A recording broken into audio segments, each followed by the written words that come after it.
ചിന്തിപ്പതും ചൊല്ലുന്നതും ഉള്ളിലാഗ്രഹമുറങ്ങും മറ്റൊന്നിലും പൊന്മുടിമാലയും കുഴലിയും പൂണ്ടേ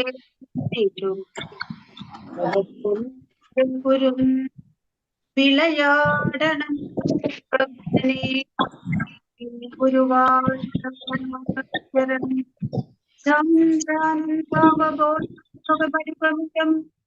കാലദേശാവധിഭ്യാം നിർമുക്തം നിത്യമുക്തം നിഗമശതസഹസ്രേണ നിർഭാസ്യമാനം അസ്പഷ്ടം ദൃഷ്ടമാത്രേ പുനരുരു പുരുഷാർത്ഥാത്മകം ബ്രഹ്മതത്വം തത്താവദ്ഭാതി സാക്ഷാൽ ഗുരുപവനപുരേ അന്തഭാഗ്യം ജനാനാം. ശ്രീ ഗുരുവായൂരപ്പ ശരണം. നാരായണനു സഖിയാകിയ പാണ്ഡവന്റെ ഭാരിച്ച ദുർമതമടക്കി വരം കൊടുത്ത കിരാതരൂപധരിയാകിയ ചന്ദ്രചൂഡൻ കാരുണ്യമംഗലരുളീരുക സർവകാലം. നമ പാർവതീപതയേ. ഹര ഹര മഹാദേവ. ഭഗവാനും എല്ലാ ഭക്തജനങ്ങൾക്കും എൻ്റെ വിനീത നമസ്കാരം. ദശകം 82 നമുക്ക് നോക്കാനുള്ളത്. അത് ബാണയുദ്ധവും മൃഗമോക്ഷവും. ശ്രീമദ് ഭാഗവതത്തിലെ 62, 63 അധ്യായങ്ങള് 10ാമത്തെ സ്കന്ധത്തില്, ദശമസ്കന്ധത്തില് 62, 63 ബാണയുദ്ധം. അതും പിന്നെ അതിനടുത്തുള്ള അധ്യായം നൃഗൻ എന്ന് പറഞ്ഞിട്ടുള്ള ഇക്ഷ്വാകു വംശത്തിലെ രാജാവിന് മോക്ഷം കൊടുത്തതും. അത് 3 അധ്യായങ്ങളിലായിട്ടാണ് ശ്രീമദ് ഭാഗവതത്തിലുള്ളത്. ഇവിടെ ഒരു ദശകത്തില് 82ാമത്തെ ദശകത്തില് ഒന്നിച്ചു ചേർത്തിരിക്കുകയാണ്. 1ാമത്തെ ശ്ലോകം. പ്രദ്യുമ്നോ രൗക്മിണേയ സഖലു തവ കലാ ശംബരേണാഹൃതസ്തം ഹത്വാ രത്യാ സഹാപ്തോ നിജപുരമഹരത് രുക്മികന്യാം ച ധന്യാം തത്പുത്രോധാനിരുദ്ധോ ഗുണനിധിരവഹത് രോചനം രുക്മിപൗത്രീം തത്രോദ്വാഹേ ഗതസ്ത്വം ന്യവധി മുസലിനാ രുക്മ്യപി ദ്യൂതവൈരാ.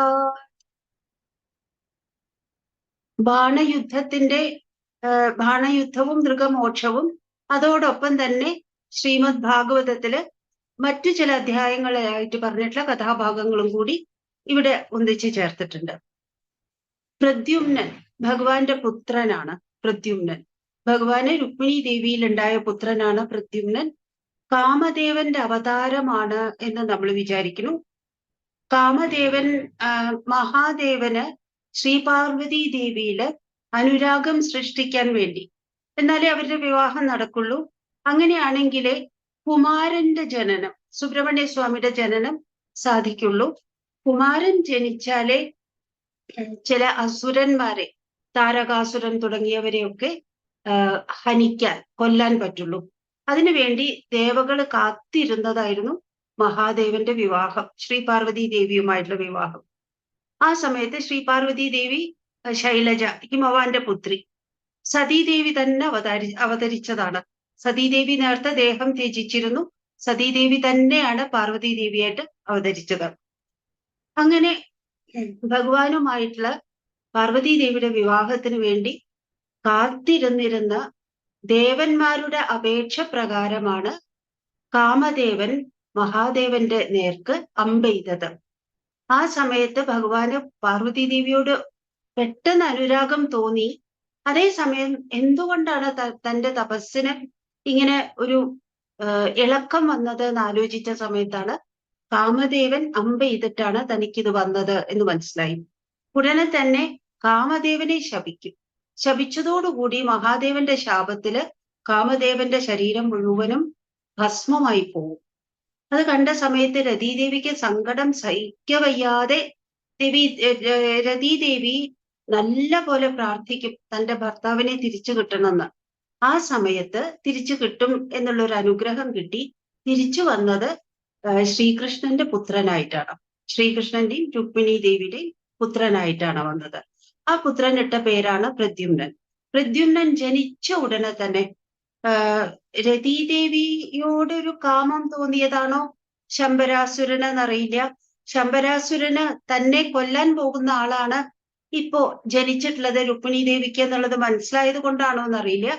എന്തായാലും കുമാരൻ ഇതാ ചെറിയ കുട്ടിയെ പ്രദ്യുമ്നനെ സൂതികാഗ്രഹത്തിൽ വെച്ചിട്ട് തന്നെ, പ്രസവം നടന്നിട്ടുള്ള സ്ഥലത്ത് വെച്ച് തന്നെ ആ കുട്ടിയെ ശമ്പരാസുരൻ അപഹരിച്ചു.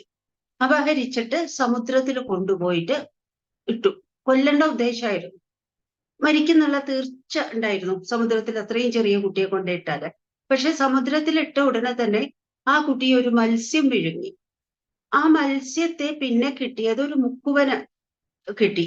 ആ സമയത്ത് അത് മുക്കുവ രാജാവിന്റെ കയ്യിലെത്തി. അത് ശമ്പരാസുരന്റെ കൊട്ടാരത്തില് നല്ല അത്ഭുതപ്പെട്ട ഒരു മത്സ്യമായിരുന്നു, വളരെ വലിയ മത്സ്യമായിരുന്നു. അതിനെ ശമ്പരാസുരന് കൊണ്ടുവന്ന് കാഴ്ചവെച്ചു. ശമ്പരാസുരന്റെ കൊട്ടാരത്തില് അടുക്കള കാര്യങ്ങളില്, അതായത് ദേഹണ്ണം, പാചകത്തിന്റെ ചുമതല രതീദേവിക്കായിരുന്നു. രതീദേവി അവിടെ മായാദേവി എന്ന മറ്റൊരു പേരിലാണ് അവിടെ ഉണ്ടായിരുന്നത്. അവിടെ ഈ മത്സ്യത്തെ കിട്ടിയ സമയത്ത് അടുക്കളയിൽ അത് എത്തി. അവിടെ വെച്ച് മുറിച്ച സമയത്ത് മത്സ്യത്തിന്റെ വയറിലൊരു അത്ഭുതകരമാംവിധം ഒരു ചെറിയ തേജസ്സുള്ള കുഞ്ഞിനെ കണ്ടു. ആ കുഞ്ഞിനെ രതീദേവി വളർത്തി വലുതായ സമയത്ത് പ്രദ്യുമ്നനാണെങ്കില് രതീദേവിയോട് അമ്മയോട് തോന്നുന്ന പോലെയാണ് അങ്ങോട്ട് പെരുമാറിയത്. പക്ഷെ രതീദേവിക്ക് അറിയാമായിരുന്നു, ശ്രീനാരദ മഹർഷിയൊക്കെ പറഞ്ഞിട്ട് അറിയാമായിരുന്നു, ഇപ്പൊ തന്റെ കയ്യിൽ വന്നിട്ടുള്ള ഈ കുഞ്ഞ്, ആ കുട്ടി വലുതായാൽ അടുത്ത് തന്നെ യുവാവാവും, അത് തന്റെ പ്രിയതമനാണ് എന്നുള്ളത് അറിഞ്ഞിരുന്നു. അതുകൊണ്ട് രതീദേവി അമ്മ കാണിക്കുന്നത് പോലെയുള്ള ഒരു വാത്സല്യമായിരുന്നില്ല, ഒരു കാമിനി കാണിക്കുന്നത് പോലെയുള്ള ഒരു വാത്സല്യമായിരുന്നു സ്നേഹമായിരുന്നു കാണിച്ചിരുന്നത്. പിന്നെ പ്രദ്യുമ്നൻ അത്ഭുതപ്പെട്ടു, എന്തുകൊണ്ടാണ് ഇങ്ങനെയെന്ന്. പിന്നെ പ്രദ്യുമ്നനും ശ്രീനാരദ മഹർഷി പറഞ്ഞു കൊടുത്ത രഹസ്യം പ്രദ്യുമ്നനും മനസ്സിലായി. ആ സമയത്ത് പ്രദ്യുമ്നന് രതീദേവിയെ വിവാഹം കഴിക്കാം, അതിനു മുമ്പ് ശമ്പരനെ കൊല്ലേണ്ടതാണ് എന്നുള്ളത് മനസ്സിലായി. അങ്ങനെ ശമ്പരാസുരനെ കൊന്നിട്ട് ഒരു യുദ്ധം, സാധാരണ പ്രദ്യുമ്നനും ശമ്പരാസുരനും തമ്മിൽ കണ്ടുമുട്ട പതിവില്ല. ഈ കാര്യത്തിന് വേണ്ടി അവര് കണ്ടുമുട്ടി. അവര് തമ്മില് വാക്തർക്കമായി. അത് കഴിഞ്ഞ് യുദ്ധമായി. പ്രദ്യുമ്നൻ ശമ്പരാസുരനെ വധിച്ചു. അത് കഴിഞ്ഞിട്ട് രതീദേവിയോട് കൂടിയിട്ട് ദ്വാരകയിലേക്ക് പോയി. അപ്പൊ ജനിച്ച ഉടനെ കാണാതായ കുഞ്ഞിനെ ആലോചിച്ചിട്ട് രുക്മിണി ദേവിയും മറ്റും വളരെ സങ്കടപ്പെട്ടിരിക്കുകയായിരുന്നു. ആ സമയത്താണ് പ്രദ്യുമ്നൻ പെട്ടെന്ന് അവിടെ പ്രത്യക്ഷപ്പെട്ടത്. ശ്രീകൃഷ്ണ ഭഗവാന്റെ ഛായ തന്നെയാണ്. കണ്ട സമയത്ത് രുക്മിണി ദേവിക്ക് തോന്നി, എന്റെ പുത്രൻ ഇരുന്നുവെങ്കിൽ ഇതേ പ്രായമായിരിക്കുമല്ലോ എന്നൊക്കെ. അപ്പോഴേക്കും ശ്രീനാരദ മഹർഷി വന്നിട്ട് അവിടെ എല്ലാ വൃത്താന്തങ്ങളും പറഞ്ഞു. അങ്ങനെ പ്രദ്യുമ്നൻ ദ്വാരകാപുരിയിലെ ഭഗവാന്റെ അടുത്ത് തന്നെ പത്നി സഹിതം, രതീദേവിയാണ്, പത്നി സഹിതം അവിടെ എത്തി. അങ്ങനെ ഒരു കഥ ശ്രീമദ് ഭാഗവതത്തിലുണ്ട്. ആ കഥ കൂടി ഇവിടെ അനുസ്മരിക്കുന്നുണ്ട്. പ്രദ്യുമ്നോ രുക്മിണേ സഖലു തവ കല ശമ്പരേണ ഹൃദസ്തം. പ്രദ്യുമ്നൻ രുക്മിണി ദേവിയുടെ പുത്രൻ, രൗക്മിണേയൻ, രുക്മിണി ദേവിയുടെ പുത്രൻ. അതാരായിരുന്നു? ഭഗവാന്റെ തന്നെ കലയാണ്. മേൽപ്പത്തൂർ ആചാര്യൻ അങ്ങനെ തെക്കേ വാതിൽ മാടത്തിൽ ഇരുന്നിട്ട്, ഗുരുവായൂരിൽ ഇരുന്നിട്ട് ഭഗവാനെ നോക്കി ശ്രീലകത്തേക്ക് നോക്കിയിട്ട് പറയാണ്, ആ പ്രദ്യുമ്നൻ, അവിടുത്തെ കലാംശ സംഭൂതൻ, അവിടുത്തെ തന്നെ അംശത്തിൽ ജനിച്ച ആ പ്രദ്യുമ്നൻ ശമ്പരനെ കൊന്നു. ശമ്പരൻ എന്ന് പറഞ്ഞിട്ട് അസുരനെ കൊന്നു. എന്നിട്ട് ശമ്പരേണ ഹൃദസ്തം, പണ്ട് ഈ ശമ്പരൻ പ്രദ്യുമ്നനെ അപഹരിച്ചിരുന്നു. തന്നെ അപഹരിച്ച ശമ്പരനെ കൊന്നിട്ട് രത്യാസഹപ്തോ നിജപുരമഹരത് രുക്മികന്യം ച ധന്യം, രതീദേവിയോട് കൂടിയിട്ട് ദ്വാരകയിലെത്തി. എല്ലാവർക്കും സന്തോഷമായി. നിജപുരം, സ്വന്തം രാജ്യത്ത് തന്നെ എത്തി, സ്വന്തം നഗരത്തിലെത്തി. അവിടെ എത്തിയിട്ടോ അന്ന് പുരുഷന്മാർക്ക് ഒന്നിലധികം പത്നിമാരെ സ്വീകരിക്കാമായിരുന്നു. ഒന്നിലധികം സ്ത്രീകളെ പത്നിമാരായിട്ട് സ്വീകരിക്കാൻ പറ്റുമായിരുന്നു. അവിടെ എത്തിയ ശേഷം രുക്മിണി ദേവിയുടെ സഹോദരനായിട്ടുള്ള രുക്മിക്ക് പണ്ട് വലിയ ദേഷ്യമായിരുന്നു ശ്രീകൃഷ്ണനോട്. പക്ഷെ ആ രുക്മിക്ക് ഇപ്പൊ ഒരു പുത്രിയുണ്ട്. ആ പുത്രിയുടെ പേരാണ് രുക്മവതി. രുക്മവതി എന്ന് പറഞ്ഞിട്ടുള്ള ആ കന്യകയെ അപഹരിച്ചു കൊണ്ടുവന്നു. എങ്ങനെയാണോ രുക്മിണി ദേവിയെ ഭഗവാൻ സ്വയംവര വേളയിൽ അപഹരിച്ചു കൊണ്ടുവന്നത്, അതുപോലെ പ്രദ്യുമ്നൻ രുക്മിയുടെ പുത്രിയായിട്ടുള്ള രുക്മവതിയെ കൊണ്ടുവന്നു വിവാഹം ചെയ്തു. അപ്പൊ ഇപ്പോ രണ്ട് പത്നിമാരെ പറ്റി ഇപ്പൊ നമുക്ക് മനസ്സിലായി. ഒന്ന് രതീദേവി, പിന്നെ ഇപ്പോ രുക്മിയുടെ പുത്രിയായിട്ടുള്ള രുക്മവതി. എന്നിട്ടോ ആ രുക്മവതിയില് ഒരു പുത്രൻ ജനിച്ചു പ്രദ്യുമ്നന്. അതാണ് അനിരുദ്ധൻ. അപ്പൊ നമ്മൾ ഓർമ്മിക്കേണ്ട ഒരു കാര്യം, സാധാരണ വൈഷ്ണവ സമ്പ്രദായ പ്രകാരം ഭഗവാന്റെ 4 ഭാവങ്ങളായിട്ടാണ് ബലരാമൻ, ശ്രീകൃഷ്ണനെ വാസുദേവൻ എന്നാണ് ഈ കോണ്ടെക്സ്റ്റിൽ പറയാം. ബലരാമൻ, വാസുദേവൻ, പ്രദ്യുമ്നൻ, അനിരുദ്ധൻ, 4 പേര്. അന്ധകരണത്തിന്റെ 4 വൃത്തികളാണ്. 4 വൃത്തികൾ എന്ന് പറഞ്ഞിട്ടുണ്ടെങ്കിൽ എപ്പോഴാണോ ഞാൻ കാണുന്നു, ഞാൻ അനുഭവിക്കുന്നു. ഒരു വേദന വരുമ്പോൾ നമ്മൾ പറയും ഞാൻ അനുഭവിക്കുന്നു. ഒരു മധുരം കഴിക്കുന്ന സമയത്ത് നമുക്കറിയാം ഞാൻ മധുരം ആസ്വദിക്കുന്നു. എല്ലാത്തിലും അണ്ടർലൈനിങ് ആയിട്ട് ഞാൻ എന്നുള്ള വിചാരമുണ്ട്. അതില്ലെങ്കിൽ ഈ ലോകം ഇല്ല. ആ ഞാൻ എന്നുള്ളത് അടങ്ങിയാൽ ഈ ലോകമില്ല. നമ്മൾ കിടന്ന് ഉറങ്ങുന്ന സമയത്ത് ഈ ഞാൻ എന്നുള്ളത് ഒട്ടും പ്രബലമല്ല, പ്രോമിനന്റ് അല്ല. അപ്പൊ നമുക്ക് ചുറ്റുമുള്ളതൊന്നും നമ്മൾ അറിയണില്ല, പുറത്തുള്ളതൊന്നും നമ്മൾ അറിയണില്ല. അവിടെ ഞാൻ എന്നുള്ളത് വരും. ഏതർത്ഥത്തില്? സ്വപ്നത്തില് ഞാൻ ഇന്നത് അനുഭവിക്കുന്നു എന്ന് പറയുന്ന സമയത്ത് ആ ഞാനുണ്ട്. സ്വപ്നവും ഇല്ലാതെ സുഷുപ്തിയാണെങ്കിൽ അവിടെ നല്ല പോലെ ഞാൻ അടങ്ങി. ആ ഞാൻ അടങ്ങുന്ന സമയത്ത് നമുക്ക് നല്ല സുഖമാണ്. ഉറക്കത്തിൽ നമുക്ക് നല്ല സുഖം കിട്ടുന്നുണ്ട്. അതാണ് ബലരാമസ്വാമി റെപ്രസെന്റ് ചെയ്യുന്ന അന്ധകരണത്തിന്റെ ഒരു വൃത്തിയാണത്. വാസുദേവൻ എന്ന് പറയുന്നത് ചിത്തമാണ്. ചിത്തത്തിലാണ് നമുക്ക് എല്ലാ സംസ്കാരങ്ങളും ഓർമ്മകളും. നമുക്ക് പലതും ഇപ്പൊ ചോദിച്ചാൽ അറിയില്ല. 10 മിനിറ്റ് കഴിഞ്ഞിട്ട് ആലോചിക്കുമ്പോൾ നമുക്കത് ഓർമ്മ കിട്ടും. അത് എവിടുന്നാണ് വരുന്നത്? ഇതൊക്കെ ചിത്തത്തിൽ അടിഞ്ഞിരിക്കുന്നു. ഓർമ്മകളും സംസ്കാരങ്ങളും വാസനകളും ഒക്കെ. അത് വാസുദേവൻ. പിന്നെ ബുദ്ധിതത്വമാണ് പ്രദ്യുമ്നൻ. ഇത് അന്ധകരണത്തിന്റെ മറ്റൊരു വൃത്തിയാണ്. അഹങ്കാരം, ചിത്തം, ബുദ്ധി, പിന്നെ മനസ്സ്. അനിരുദ്ധൻ എന്ന് പറഞ്ഞിട്ടുണ്ടെങ്കിൽ തടുക്കാൻ പറ്റാത്തവൻ എന്നുള്ളതാണ്. അത് മനസ്സാണ്. ഈ നമ്മളുടെ അന്ധകരണം ഇന്ന ഇൻസ്ട്രുമെന്റ് ഓരോരോ നിമിഷത്തിൽ ഓരോ ഭാവത്തിൽ ഇരിക്കും. ഓർമ്മിക്കുന്ന സമയത്ത് അത് ചിത്തത്തിന്റെ വൃത്തിയാണ് അവിടെ.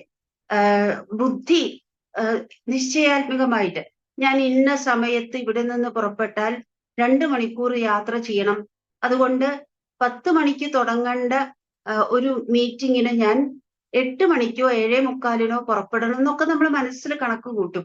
ഇതാണ് ബുദ്ധിയുടെ ഫംഗ്ഷനാണത്. അതാണ് പ്രദ്യുമ്നൻ. മനസ്സ് എന്ന് പറയുന്നതാണ് നമുക്ക് ഞാൻ എൻ്റെ അമ്മയെ സ്നേഹിക്കുന്നു, ഞാൻ പഠിപ്പിക്കുന്ന കുട്ടികളോട് എനിക്ക് നല്ല കൂറുണ്ട്, അവരെല്ലാവരും ജയിക്കണം, അവരെല്ലാവരും ജയിച്ചു കണ്ടാൽ എൻ്റെ കാര്യം നടന്നതിനേക്കാൾ സന്തോഷമാണ്. സന്തോഷം, ദുഃഖം, ഇതൊക്കെ അനുഭവിക്കുന്നത് മനസ്സാണ്. അപ്പൊ ഈ 4 പേരെയാണ് ചിത്തത്തിന്റെ, അഹങ്കാരത്തിന്റെ, ചിത്തത്തിന്റെ, ബുദ്ധിയുടെ, മനസ്സിന്റെ എല്ലാം പ്രതിനിധികളായിട്ട് നാം കാണുന്നത്. അതില് പ്രദ്യുമ്നന് പുത്രനായി ഉണ്ടായതാണ് അനിരുദ്ധൻ. തടുക്കാൻ പറ്റാത്ത മനസ്സിന്റെ സ്വഭാവമാണത്, തടുക്കാൻ പറ്റായ്മ. അനിരുദ്ധൻ ജനിച്ചു. തത്പുത്രോധാനിരുദ്ധോ ഗുണനിധിരവഹത് രോചനം രുക്മിപൗത്രീം. രുക്മിയുടെ പുത്രിയെയാണ് പ്രദ്യുമ്നൻ വിവാഹം കഴിച്ചത്. രുക്മിയുടെ പുത്രന്റെ പുത്രിയായിട്ട് രോചന എന്ന് പറഞ്ഞിട്ട് ഒരു പെൺകുട്ടി ഉണ്ടായിരുന്നു. ആ പെൺകുട്ടിയാണ് ഗുണനിധി. ആ കുട്ടിയെയാണ് അനിരുദ്ധൻ വിവാഹം കഴിച്ചത്. രുക്മിണി സഹോദരനായിട്ടുള്ള രുക്മിയുടെ മകളായിട്ടുള്ള രുക്മവതിയെ പ്രദ്യുമ്നൻ വിവാഹം കഴിച്ചു. പ്രദ്യുമ്നന്റെ പുത്രൻ ഗുണനിധി എന്ന് അവിടെ പറയുന്നത് അനിരുദ്ധനെയാണ്. അനിരുദ്ധോ ഗുണനിധി, വളരെ ഗുണവാനായിട്ടുള്ള അനിരുദ്ധൻ രുക്മിയുടെ പൗത്രിയെ രോചനയെ വിവാഹം കഴിച്ചു. ഇതൊക്കെ ശ്രീമദ് ഭാഗവതത്തിലെ കഥകളാണ്.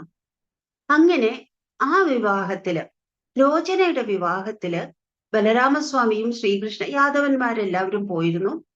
അങ്ങനെ കാരണം എന്താ വെച്ചാൽ വരൻ ശ്രീകൃഷ്ണന്റെ പൗത്രനാണ്, എല്ലാവരും പോയിരുന്നു. ആ സമയത്ത് അവിടെ ഒരു ചൂതുകളി നടക്കും.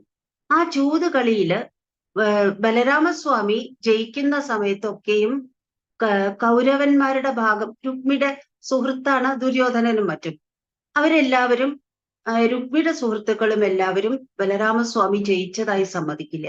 കള്ളക്കളി കളിക്കും, ജയിച്ചു എന്ന് സമ്മതിക്കില്ല. അതിൽ ബലരാമസ്വാമിക്ക് വളരെ ദേഷ്യം തോന്നിയിട്ട് ഒരു ഘട്ടത്തില് ആ രുക്മിയെ അവിടെ വെച്ച് കൊണ്ടു. ബലരാമസ്വാമി ഒരു മംഗളവേളയില് രുക്മിയെ കൊല്ലേണ്ടി വരും. മുമ്പ് രുക്മിണി ദേവിയുടെ വിവാഹത്തിന്റെ സമയത്ത് ഭഗവാൻ കൊല്ലും രുക്മിയെ എന്ന് വിചാരിച്ചിട്ട് ബലരാമസ്വാമി കുറെ ഉപദേശമൊക്കെ കൊടുത്തിരുന്നു.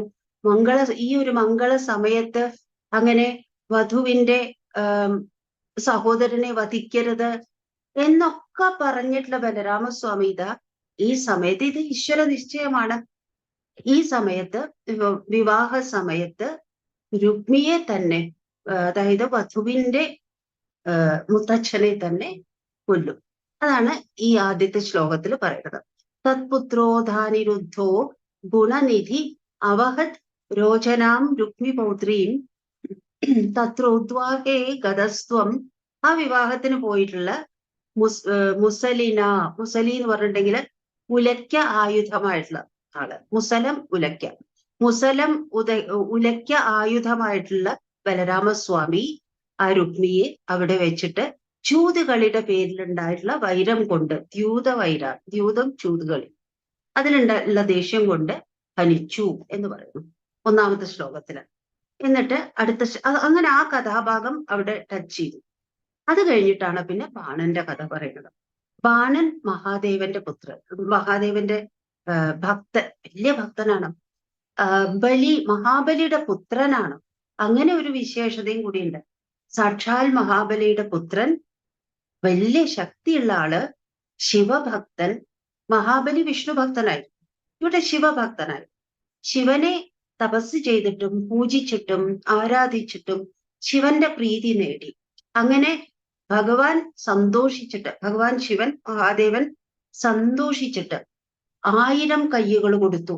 മഹാദേവന്റെ താണ്ഡവ സമയത്തൊക്കെ ഈ 1000 കൈകളും കൊട്ടി ആ നൃത്തത്തിന് പ്രചോദനം, അതിന് താളം പിടിക്കാൻ വേണ്ടി കൊടുത്ത കൈകളായിരുന്നു.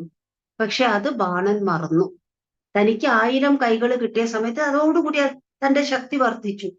ഈ മഹാദേവന്റെ അടുത്ത് തന്നെ പോയിട്ട് ഒരു ദിവസം പറയും, ഇങ്ങനെ 1000 കൈകളുള്ള എനിക്ക് തക്കതായിട്ടുള്ള ഒരു പ്രതിയോഗിയെ എനിക്ക് കാണാൻ പറ്റുന്നില്ല, പ്രയാസാണ്. അതുകൊണ്ട് അവിടുന്ന് എനിക്കൊരു കാര്യം ചെയ്തു തരണം, അവിടുന്ന് തന്നെ എന്നോട് യുദ്ധത്തിന് വരണം, എന്റെ കൈകളൊക്കെ തരിക്കണം. 1000 കൈകളുണ്ട്, ആരെങ്കിലും നല്ല ഒരു റൈവൽ വരണം, ഒരു പ്രതിയോഗി വരണം, എനിക്ക് യുദ്ധം ചെയ്യാൻ പാകത്തിന്, അത് അവിടുന്ന് തന്നെ വരണം എന്ന് പറഞ്ഞു. ആ സമയത്ത് ശിവൻ, മഹാദേവന് ദേഷ്യം വരും. ഈ കൈകൾ കൊടുത്തത് തന്നെ സ്തുതിക്കാൻ വേണ്ടിയിട്ടാണ്. എന്നിട്ടാണ് പറയണത്, ഞാൻ തന്നെ അവന്റെ മുമ്പിൽ പ്രതിയോഗിയായി പ്രത്യക്ഷപ്പെടണം അത്രേ. എത്ര വലിയ ധിക്കാരാണ് കാണിക്കുന്നത്. പുറത്തേക്കൊന്നും കാണിക്കാതെ വളരെ മൈൽഡായിട്ട്, വളരെ സൗമ്യമായിട്ട് ഭഗവാൻ പറയും, വരും, നിനക്ക് പറ്റിയ ഒരു പ്രതിയോഗി വരും. എന്നാണോ നിന്റെ കൊട്ടാരത്തിലെ കൊടിക്കൂറ പൊട്ടി വീഴുന്നത്, അന്ന് നിനക്ക് പറ്റിയ ഒരു പ്രതിയോഗി വരും എന്ന് പറഞ്ഞ് തിരിച്ചയക്കും. ആ ബാണന്റെ അടുത്ത് പിന്നീട് ശ്രീകൃഷ്ണനാണ് പ്രതിയോഗിയായി വന്നത്. മഹാദേവന് പകരം ശ്രീകൃഷ്ണനാണ് പ്രതിയോഗിയായി വന്നത്. ആ കഥയാണ് ബാണന്റെ കഥ. രണ്ടാമത്തെ ശ്ലോകം, ബാണസ്യ സാ ബലിസുതസ്യ സഹസ്രബാഹോർ മാഹേശ്വരസ്യ മഹിതാ ദുഹിതാ കിലോഷാ ത്വൽപൗത്രമേനമനിരുദ്ധം അദൃഷ്ടപൂർവം സ്വപ്നേനുഭൂയ ഭഗവൻ വിരഹാതുരാഭൂത്. ബാണസ്യ സാ ബലിസുതസ്യ, ബാണൻ എന്ന് പറഞ്ഞാൽ ബലിപുത്രൻ, ബാണന്റെ അതായത് ബലിപുത്രനായ ബാണന്റെ 1000 കൈകള്, സഹസ്രബാഹോർ മാഹേശ്വരസ്യ, ഈ 1000 കയ്യുകള് മാഹേശ്വരമാണ്, മഹേശ്വരനിൽ നിന്ന് കിട്ടിയതാണ്. അങ്ങനെയുള്ള ഒരു വിശേഷണം കൂടി ബാണനുണ്ട്.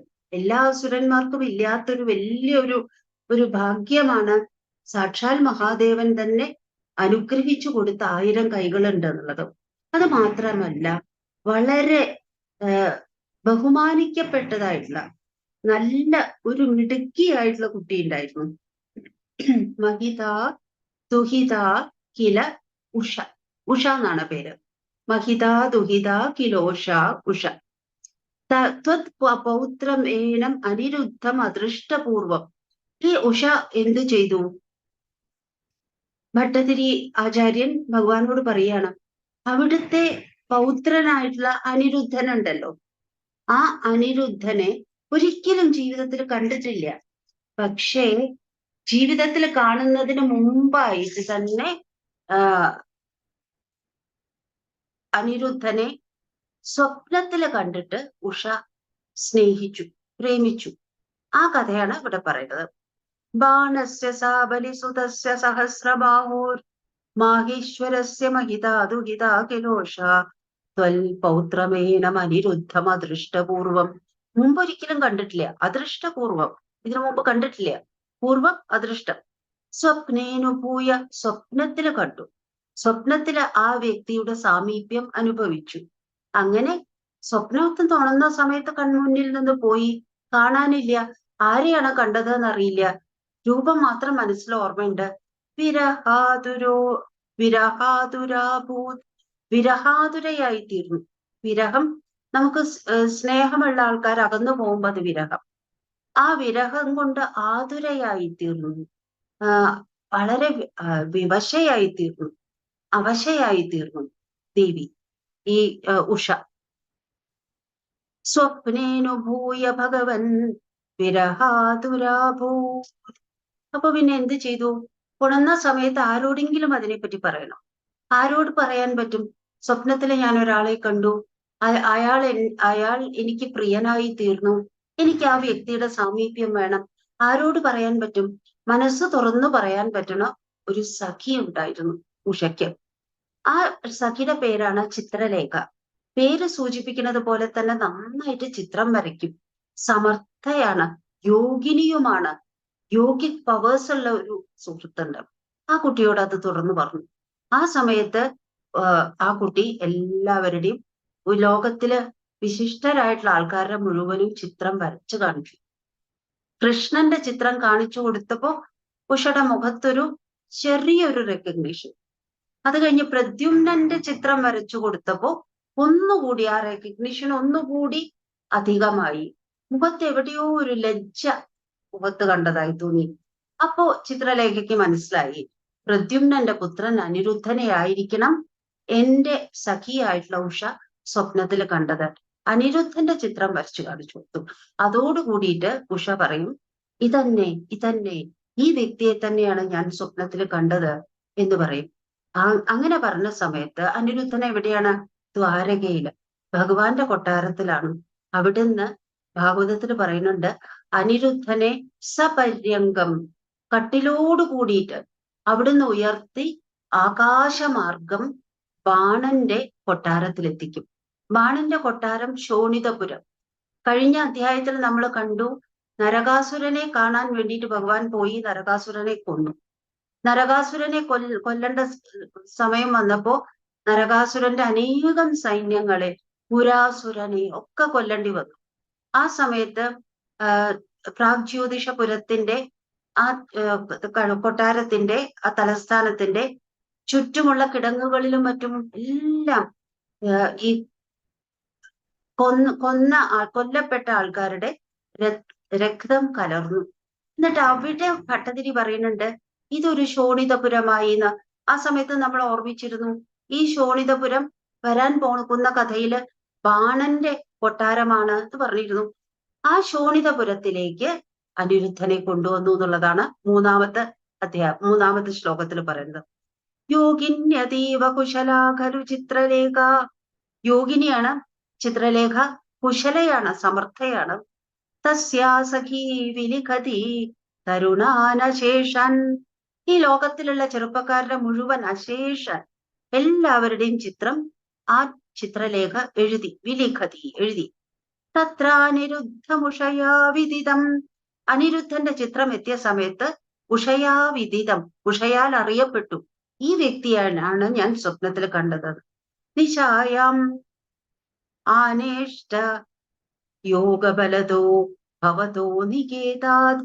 ഹേ ഭഗവാനെ, ഗുരുവായൂരപ്പ, അവിടുത്തെ ദ്വാരകയിലെ ഭവനമുണ്ടല്ലോ, അവിടെ നിന്ന് ഈ ചിത്രലേഖ രാത്രി തന്നെ തന്റെ യോഗബലം കൊണ്ട് അനിരുദ്ധനെ അവിടെ നിന്ന് ഉയർത്തി കൊണ്ടുവന്ന് ബാണന്റെ കൊട്ടാരത്തിൽ എത്തിച്ചു എന്ന് പറയണം. കന്യാപുരേ ദയിതയാ സുഖമാരമന്ദം ചൈനം കഥഞ്ജന ബബന്ധുഷി സർവബന്ധൗ ശ്രീനാരദോക്തദുദന്തദുരന്തരോഷൈ ത്വം തസ്യ ശോണിതപുരം യദുഭിർനിരുന്ധ. കന്യയുടെ അന്തപുരത്തിൽ എത്തിച്ചു അനിരുദ്ധനെ. അവിടെ അനിരുദ്ധനെ കണ്ടതും ഉഷയ്ക്ക് സന്തോഷമായി. ഉഷ അനിരുദ്ധന്റെ കൂടെ അവിടെ ജീവിക്കാൻ തുടങ്ങി, സുഖമായിട്ട്. സുഖം ആരമന്തം, രമിച്ചുകൊണ്ട് സുഖമായിട്ട് അവരിരുന്ന് ചൂത് കളിക്കും, അവരൊന്നിച്ചിരുന്ന് വർത്തമാനം പറയും. അങ്ങനെ അന്തപുരത്തിൽ, പുരുഷന്മാർക്ക് സ്ഥാനമില്ലാത്ത അന്തപുരത്തിൽ ഈ അനിരുദ്ധൻ എന്ന ചെറുപ്പക്കാരനായിട്ടുള്ള യുവാവ് അവിടെ എത്തി.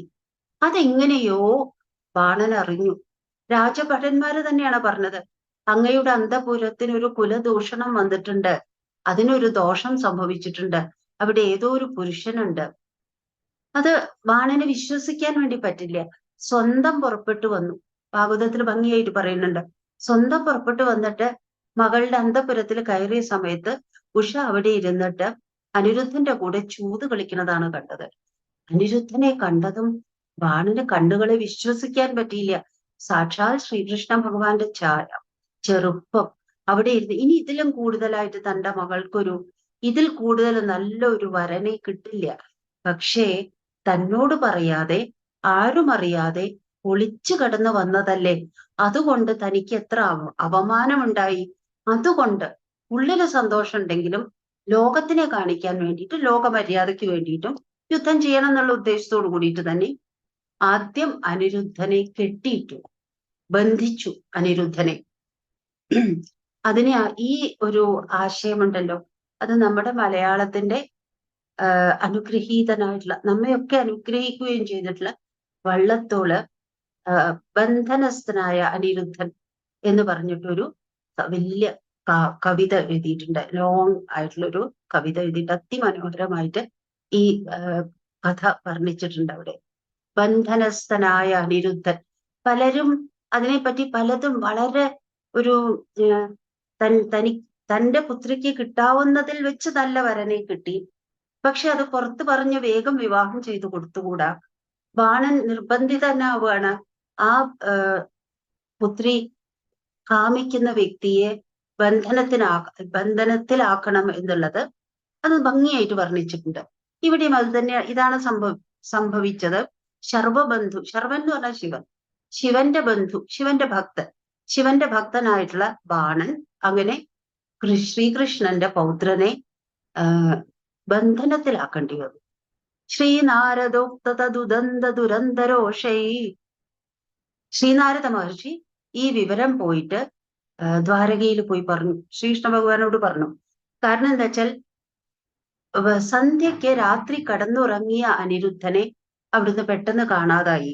പിന്നെ അനിരുദ്ധൻ തിരിച്ചു വരുന്നത് കണ്ടില്ല. അങ്ങനെ കൊട്ടാരത്തിലെ ദ്വാരകയിലെ ജനങ്ങളൊക്കെ എവിടെ പോയി എന്ന് വിചാരിച്ച് വിഷമിച്ചിരിക്കുമ്പോൾ ശ്രീനാരദ മഹർഷി വന്നിട്ട് പറഞ്ഞു, അനിരുദ്ധൻ ബാണന്റെ ബന്ധനത്തിലുണ്ട്. അവിടെ അനിരുദ്ധനെ പ്രേമിക്കുന്നത് മറ്റാരുമല്ല, ബാണന്റെ പുത്രി തന്നെയാണ്. അതെല്ലാം വന്ന് പറഞ്ഞു. പക്ഷേ ശ്രീകൃഷ്ണ ഭഗവാന് അനിരുദ്ധനെ മോചിപ്പിക്കേണ്ട ആവശ്യം വന്നു, നിർത്തിയില്ല. അതുകൊണ്ട് പട കൂട്ടി പുറപ്പെടുന്നത് പോലെ യാദവ സൈന്യത്തിലെ യദുഭിർനിരുന്ധ, യാദവ സൈന്യങ്ങളെ, അനേകം സൈന്യങ്ങളെ കൂട്ടിക്കൊണ്ടുവന്ന് ശോണിതപുരത്തിനെ ഒരു അതിന്റെ ചുറ്റും സീജ് നടത്തുന്നത് പോലെ ചുറ്റും ഈ സൈന്യം അതിന്റെ ചുറ്റും നിരന്നു നിന്ന് ഇനി ആർക്കും ബാണന്റെ കൊട്ടാരത്തിലേക്ക് പോകാൻ പറ്റില്ല, അതിന്റെ ഉള്ളിലുള്ള ആൾക്കാർക്ക് പുറത്തേക്കും പോകാൻ പറ്റില്ല. അങ്ങനെ ഒരു തടങ്കല് അവിടെ ഉണ്ടാക്കി തീർത്തു. ശ്രീനാരദോക്തദുദന്ത ദുരന്തരോഷേ, അവസാനിക്കാത്ത ദേഷ്യത്തോടു കൂടിയിട്ടാണ് ശ്രീകൃഷ്ണൻ തന്റെ പൗത്രനെയാണ് അവിടെ പിടിച്ചു വെച്ചിരിക്കുന്നത്. ത്വം തസ്യ ശോണിതപുരം യദുഭിർനിരുന്ധ, യാദവ സൈന്യം മുഴുവനും അവിടെ വളർന്നു. അപ്പൊ എന്തുണ്ടായി? പുരീപാല ശൈലപ്രിയ ദുഹിതൃനാഥോസ്യ ഭഗവാൻ സമം ഭൂതവ്രാതേർ യദുബലമശങ്കം നിരുരുധേ മഹാപ്രാണോ ബാണോ ഝടിതി യുയുധാനേന യുയുധേ ഗുഹ പ്രദ്യുമ്നേന ത്വമപി പുരഹന്ത്ര ജഗടിഷേ. ഇത് കണ്ട സമയത്ത് ശ്രീകൃഷ്ണന്റെ യാദവ സൈന്യം അവര് മുഴുവനും ഇവിടെ വന്ന് ഈ കൊട്ടാരത്തെ ചുറ്റും വളഞ്ഞു എന്ന് കണ്ട സമയത്ത് ആ പുരിയെ, ബാണന്റെ പുരിയെ പാലിക്കാൻ വേണ്ടി, അത് ഭഗവാന്റെ ഒരു വ്രതമായിരുന്നു. മഹാദേവൻ ശിവന്റെ വ്രതമായിരുന്നു തന്റെ ഭക്തനായ ബാണന്റെ പുരിയെ പാലിക്കുക എന്നുള്ളത്, രക്ഷിക്കുക എന്നുള്ളത്. അതിനുവേണ്ടി പുറപ്പെട്ട് പുരീപാല ശൈലപ്രിയ ദുഹിതൃനാഥോസ്യ, ഭഗവാനെ പറയാണ് മഹാദേവനെ, ശൈലപ്രിയ ദുഹിതൃനാഥൻ. ശൈലം എന്ന് പറഞ്ഞാൽ ഹിമവാൻ. ഹിമവാന്റെ പുത്രിയായ, പ്രിയപ്പെട്ട പുത്രിയായിട്ടുള്ള പാർവതീദേവിയുടെ നാഥനായിട്ടുള്ള ഭഗവാൻ ആ പുരിയെ പാലിക്കണം എന്നുള്ള ഉദ്ദേശത്തോടു കൂടിയിട്ട് സ്വന്തം ഭൂതഗണങ്ങളെ കൊണ്ട്, ശ്രീകൃഷ്ണൻ യാദവ സൈന്യങ്ങളെ കൊണ്ടുവന്നു. ഭഗവാൻ അത്രയ്ക്കും അധികം ഭൂതഗണങ്ങളുണ്ട്. അവരെ കൊണ്ടുവന്നിട്ട് ഒരു അശങ്കം നിരുരുധേ യദുബലം, യാദവന്മാരുടെ സൈന്യത്തിനെ ഒരു പേടിയും മടിയും കൂടാതെ അവരെ തടുത്തു നിർത്താൻ ഈ ഭൂതഗണങ്ങളെ സമ്മതിച്ചു. ആ സമയത്ത് എന്തുണ്ടായി? അപ്പൊ പിന്നെ യുദ്ധം അനിവാര്യമായി തീർന്നു. രണ്ടു പക്ഷങ്ങളും, ശിവപക്ഷവും കൃഷ്ണപക്ഷവും തമ്മിലുള്ള യുദ്ധം അനിവാര്യമായി തീർന്നു. മഹാപ്രാണോ ബാണോ ഝടിതി യുയുധാനേന യുയുധേ, യാദവ സൈന്യത്തിലെ സാത്യകി അഥവാ യുയുധാനൻ. ഭഗവത്ഗീതയിൽ നമ്മൾ തുടക്കത്തിൽ തന്നെ സാത്യകിയുടെ പേര് കേൾക്കുന്നുണ്ട്. യുയുധാനൻ എന്നുള്ള നിലയിൽ സാത്യകിയെ കുറിച്ച് നമ്മൾ ഭഗവത്ഗീതയുടെ തുടക്കത്തിലേ കേൾക്കുന്നുണ്ട്. ആ സാത്യകി മഹാപ്രാണനായിട്ടുള്ള ബാണനുമായിട്ട്, വലിയ ബലശാലിയായിട്ടുള്ള ബാണനുമായിട്ട് യുദ്ധം ചെയ്യാൻ തുടങ്ങി സാത്യകി. അതേപോലെ തന്നെ പ്രദ്യുമ്നൻ, ശ്രീകൃഷ്ണന്റെ പുത്രനായിട്ടുള്ള പ്രദ്യുമ്നനുമായിട്ടുള്ള ഗുഹൻ എന്ന് പറഞ്ഞിട്ടെങ്കിൽ സുബ്രഹ്മണ്യ സ്വാമി, മഹാദേവന്റെ പുത്രനായിട്ടുള്ള സുബ്രഹ്മണ്യ സ്വാമി ശ്രീകൃഷ്ണന്റെ പുത്രനായിട്ടുള്ള പ്രദ്യുമ്നനുമായിട്ട് എൻഗേജ്ഡ് ആയി ഈ യുദ്ധത്തില്. അങ്ങനെ മഹാദേവൻ തന്നെ അവിടെ വന്നു. പുരഹന്താവായിട്ടുള്ള, ത്രിപുരങ്ങളെ ഒടിച്ച ഭഗവാൻ തന്നെ അവിടെ വന്നിട്ട് നേരിട്ടിട്ട് യുദ്ധം തുടങ്ങി. അപ്പൊ ശ്രീകൃഷ്ണനും യുദ്ധത്തിൽ പ്രവേശിച്ചു. നിരുദ്ധാശേഷാസ്ത്രേ മുമുഹുഷി തവാസ്ത്രേണ ഗിരിശേ ദ്രുത ഭൂതാ ഭീത പ്രമഥ കുലവീര പ്രമതിത പരാസ്കന്ദ കുസുമശരബാണൈശ്ച സചിവ സ കുംഭാണ്ഡോ ഭാണ്ഡം നവമിവ ബലേനാശുഭിഭിദേ. മഹാദേവൻ തൊടുത്ത അസ്ത്രങ്ങളെ മുഴുവനും ഹേ ഭഗവാൻ ഗുരുവായൂരപ്പ അവിടുന്ന് തടഞ്ഞു. നിരുദ്ധാശേഷാസ്ത്രേ, അശേഷമായിട്ട് മഹാദേവൻ തൊടുത്ത അസ്ത്രങ്ങളെ മുഴുവനും ഭഗവാൻ ഗുരുവായൂരപ്പൻ അവിടുന്ന് തടഞ്ഞു. അവിടുത്തെ അസ്ത്രങ്ങൾ കൊണ്ടോ ശിവൻ മോഹാത്സ്യപ്പെട്ടു. മുമുഹുഷി, മോഹിച്ചു വീണു. തവ അസ്ത്രേണ, അവിടുത്തെ അസ്ത്രങ്ങളാൽ. ആ സമയത്ത് അങ്ങനെ ഗിരീശൻ എന്ന് പറഞ്ഞാല് മഹാദേവൻ മോഹിച്ചുപോയി. ആ അസ്ത്രങ്ങൾ മോഹാത്സ്യപ്പെട്ട അവസ്ഥയിലായി തീർന്നു. ദ്രുത ഭൂത ഭീത, മഹാദേവൻ തന്നെ മോഹാത്സ്യപ്പെട്ട സമയത്ത് മഹാദേവന്റെ പക്ഷത്തുള്ള ഭൂതഗണങ്ങളൊക്കെ തന്നെ പേടിച്ച് ചിന്നിച്ചെതറിപ്പോയി. ധൃതാ ഭൂതാ ഭീതാം പ്രമഥ കുലവീര പ്രമഥിത. ഭൂതങ്ങളും പല തരത്തിലുള്ള ആൾക്കാരാണ് മഹാദേവന്റെ കിങ്കരന്മാര്. പ്രമഥ ഗണങ്ങളുണ്ട്, അതൊക്കെ ഒരു പ്രത്യേക തരം ക്രീച്ചേഴ്സ് ആണ്. അവരൊക്കെ തന്നെ ബീയിങ്സ് ആണ്. അവരൊക്കെ തന്നെ ഓടി രക്ഷപ്പെട്ടു. എല്ലാവർക്കും ശ്രീകൃഷ്ണ ഭഗവാന്റെ യാദവ സൈന്യത്തിന്റെ പ്രഹരമേറ്റ് ആർക്കും യുദ്ധത്തിന് നിൽക്കാൻ പറ്റാതെയായി. ആ സമയത്ത് സ്കന്ദ കുസുമശര ബാണൈശ്ച സജീവ. കുസുമശരൻ എന്ന് പറയുന്നത് സാധാരണ ആർക്കാണോ പൂക്കള് അമ്പായി തീർന്നിട്ടുള്ളത് അതാണ് കുസുമശരൻ. പൂക്കള് ശരമായി തീർന്നിട്ടുള്ളവൻ. സാധാരണ അത് കാമദേവനുള്ള ഒരു വിശേഷണാണ്. ഇവിടെ കാമദേവൻ എന്ന് പറയുന്നത് പ്രദ്യുമ്നൻ തന്നെ. കാമദേവന്റെ അവതാരമാണ് പ്രദ്യുമ്നൻ തന്നെ. കുസുമ ശരബാണൈശ്ച. ആരാണ് തോറ്റത്? പ്രദ്യുമ്നന്റെ അസ്ത്രങ്ങളെ കൊണ്ട് ഇവിടെ തോറ്റത് മറ്റാരുമല്ല, സ്കന്ദൻ തന്നെയായിരുന്നു, കുമാരൻ തന്നെയായിരുന്നു, സുബ്രഹ്മണ്യ സ്വാമി തന്നെയാണ്. സജീവ സകുംഭാണ്ഡോ ഭാണ്ഡം നവമിവ ബലേന അശുഭിപിതേ. ആ സമയത്ത് ബാണന്റെ മന്ത്രിയുടെ പേരാണ് കുംഭാണ്ഡൻ. കുംഭാണ്ഡന്റെ ദേഹം, ശരീരം, തല ഒരു പുതിയ ഒരു കലം ഉടയ്ക്കുന്നത് പോലെ, പുതിയ കലം, ഭാണ്ഡം നവമിവ, പുതിയ നവം, പുതിയ ഭാണ്ഡം, പാത്രം, കലം ഉടയ്ക്കുന്നത് പോലെ ആരാണ് ചെയ്തു തീർത്തത്? അത് ബലരാമസ്വാമി. ബലേനാശു വിഭിതേ, പൊട്ടിച്ചിതറി വീഴ്ത്തി ഈ കുംഭാണ്ഡന്റെ തല. യുദ്ധത്തിനെ വർണ്ണിക്കുകയാണ്. അത് കഴിഞ്ഞിട്ട് 7ാമത്തെ ശ്ലോകത്തിൽ പറയുന്നു, ചാപാനാം പഞ്ചശത്യ പ്രസപമുപഗതേ ഛിന്നചാപേതബാണേ വ്യർത്ഥേ യാതേ സമേതോ ജ്വരപതിരശനൈരജ്വരി ജ്വരേണ.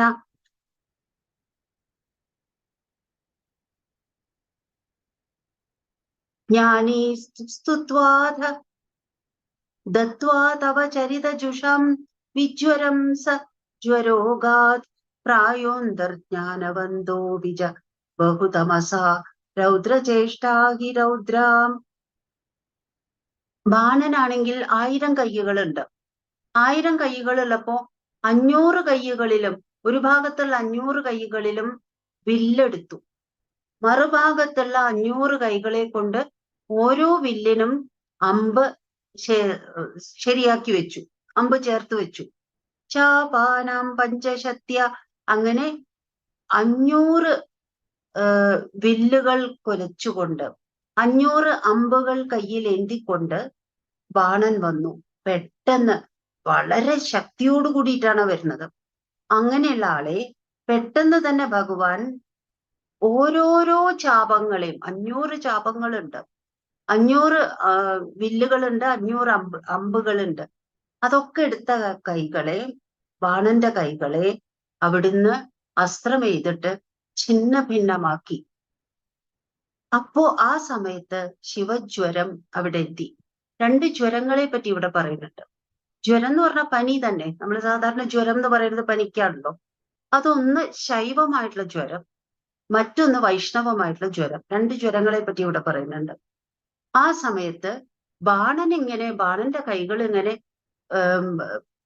ബാണന്റെ കൈകളിലുള്ള അമ്പുകളും വില്ലുകളും, കൈകളല്ല, കൈകളിലുള്ള അമ്പുകളും വില്ലുകളും മുഴുവനും ഭഗവാൻ ഇങ്ങനെ തകർത്തിട്ട സമയത്ത് പെട്ടെന്ന് ബാണന്റെ സഹായത്തിന് വേണ്ടിയിട്ടാണ് അവിടെ ശൈവമായിട്ടുള്ള ജ്വരം എത്തും.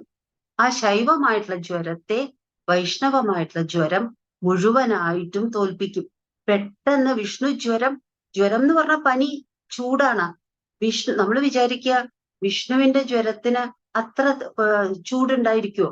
മഹാദേവന്റെ ജ്വരമല്ലേ അധികം ചൂടുണ്ടായിരിക്കുക. പക്ഷെ ഇവിടെ അങ്ങനെയല്ല. വൈഷ്ണവമായിട്ടുള്ള ജ്വരം ശൈവമായിട്ടുള്ള ജ്വരത്തെ പെട്ടെന്ന് തപിപ്പിച്ചു. ചൂടോട് കൂടിയിട്ട് ശിവജ്വരത്തിനെ മുഴുവനായിട്ടും ഇല്ലാതാക്കി. അതില് ശിവജ്വരത്തിന് തോൽവി സംഭവിച്ചു. ആ സമയത്ത് ശിവജ്വരത്തിന് ജ്ഞാനം വന്നു. അതായത് തന്റെ മുമ്പിൽ നിൽക്കുന്ന ശ്രീകൃഷ്ണൻ അത് അങ്ങേയറ്റത്തോളം സ്തുതിക്കേണ്ട ഒരു വ്യക്തിയാണ്. ഈ ലോകത്തെ മുഴുവനും സൃഷ്ടിച്ചത് സാക്ഷാൽ നാരായണനാണ്. ആ നാരായണനിലേക്കാണ് ഈ സൃഷ്ടമായിട്ടുള്ള ലോകങ്ങളൊക്കെ തന്നെ ചെന്നു ചേരുന്നത്. അങ്ങനെയുള്ള മഹാ മഹാവിഷ്ണുവിനെ അതാണ് ഭജിക്കേണ്ടത് ആ ഭഗവാനെയാണ് എന്നുള്ളത് മനസ്സിലായി. അതാണ് ജ്ഞാനം ഉണർത്തി കൊടുത്തു എന്ന് പറയുന്നത്. ശിവജ്വരത്തിന് ജ്ഞാനം ലഭിച്ചു. അപ്പോ സ്തുതിക്കാൻ തുടങ്ങി. ഭഗവാനെ നല്ല പോലെ സ്തുതിക്കും. ഇത് ശ്രീമദ് ഭാഗവതത്തില് 10ാമത്തെ ദശകത്തില് 63ാമത്തെ അധ്യായത്തില് ശിവ ജ്വരസ്തുതി എന്ന് പറഞ്ഞിട്ടൊരു സ്തുതി ഉണ്ട്. 5 ശ്ലോകങ്ങളാണ്. ഇന്നും കാലാകാലമായിട്ട് നമ്മൾ കേൾക്കുന്നതാണ്. വലുതായ പനി വരുന്ന സമയത്ത് ഇത് ചൊല്ലിയിട്ടുണ്ടെങ്കിൽ രോഗിയുടെ അടുത്ത് നിന്നിട്ട് നമ്മൾ ചൊല്ലുകയാണെങ്കിൽ രോഗിയുടെ പനി ഇല്ലാതായിത്തീരും. ഇത് പ്രത്യക്ഷത്തിൽ പലർക്കും അനുഭവപ്പെട്ടിട്ടുള്ള കാര്യമാണ്. അത്ഭുതകരമായിട്ടുള്ള വിധത്തില് ഈ ജ്വരസ്തുതി ചൊല്ലിയാല് പനി താഴും എന്നുള്ളത്. അപ്പോ ആ സമയത്ത് ശിവജ്വരം ഭംഗിയായിട്ട് ഭഗവാനെ സ്തുതിച്ചു. ഇതാണ് ജ്വരസ്തുതി. ഇത് കേട്ട സമയത്ത് ഭഗവാന് നല്ല സന്തോഷം തോന്നി. അങ്ങനെ ശിവജ്വരം കാരണമായിട്ട് ഭഗവാൻ പറയും, ഈ ശിവജ്വരം ചൊല്ലിയ സ്തുതി ഉണ്ടല്ലോ, ഇതാരൊക്കെ അനുസ്മരിക്കുന്നതോ അവരൊക്കെ തന്നെ പനിയിൽ നിന്നും മുക്തമാകും. അവരെ പനി ഒരിക്കലും ബുദ്ധിമുട്ടിക്കില്ല. പനിച്ചുകൊണ്ടിരിക്കുമ്പോ ഇത് ചൊല്ലിയാൽ പനി മാറും എന്നുള്ളത്. ശിവജ്വരമാണ് ആ അനുഗ്രഹത്തിന് സാഹചര്യം ഒരുക്കിയത്.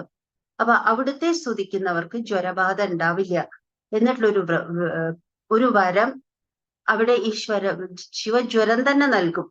എന്നിട്ട് അവിടുന്ന് അന്തർധാനം പോവും. അപ്പോ പക്ഷെ ഇവിടെ ഭട്ടതിരി ആചാര്യൻ ഒരു കാര്യം പറയുന്നുണ്ട്. ജ്ഞാനമൊക്കെ ഉണ്ടായി ശിവജ്വരത്തിന്. ശിവന്റെ ഭൂതഗണങ്ങൾക്കൊക്കെ തന്നെ ജ്ഞാനമുണ്ടാവും. അജ്ഞാനികൾ ആരുമില്ല. അവരൊക്കെ ജ്ഞാനികളാണ്. പക്ഷെ അവരുടെ പ്രകൃതം തമസ്സാണ്. നമ്മളുടെ ചുറ്റും നോക്കിയാല്, നമ്മൾ കണ്ണു തുറന്നു നോക്കിയാൽ നമ്മളുടെ ചുറ്റും ധാരാളം ജ്ഞാനമുള്ളവരുണ്ട്. ആത്മതത്വങ്ങളൊക്കെ അവർക്ക് അറിയാം, നല്ല പോലെ അറിയാം. അറിവില്ലായ്മ ഇല്ല, നല്ല അറിവുണ്ട്.